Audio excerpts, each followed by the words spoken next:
రేయ్, నాకు తెలుసు నీ మనసు వర్ష దగ్గర ఆగిపోయిందని. అలా అని కనిపించిన ప్రతి ఒక్కళ్ళ వర్షాన్ని ఎత్తుక్కోవటం మానేసి మేఘాని మేఘాలాగా యాక్సెప్ట్. రే, నెట్వర్క్ లాగ్ స్ట్రక్ అవుతుందా లేకపోతే నువ్వే అలా ఉన్నావా? ఆలోచిస్తున్నా. నువ్వు చెప్పింది కరెక్టే అనిపిస్తుంది.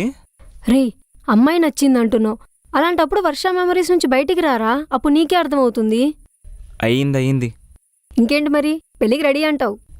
ఆ, అబ్బో, నువ్వే ఇంత సిగ్గుపడితే అమ్మాయి ఏం పడాలరా? అవును, సిగ్గంటే గుర్తొచ్చిందే. ఆ అమ్మాయి ఎందుకో ఓపెన్గా మాట్లాడలేదు. ఎందుకు మాట్లాడతారు ఎవరైనా? ఇంట్లో వాళ్ళు పెళ్లి చూపుల్ని ఇంటర్వ్యూలా పోర్ట్రే చేస్తారు. భయపడతారా కొంచెం? మాట్లాడుతుందిలే నెమ్మదిగా.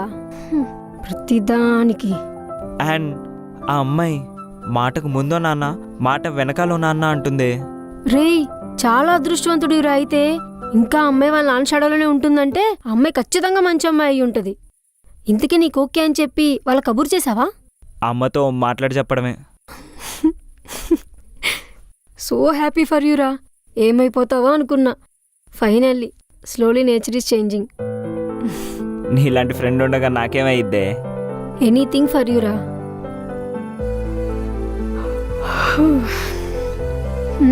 సరే, రేపు ఆఫీస్లో కలుద్దాం. బాయ్.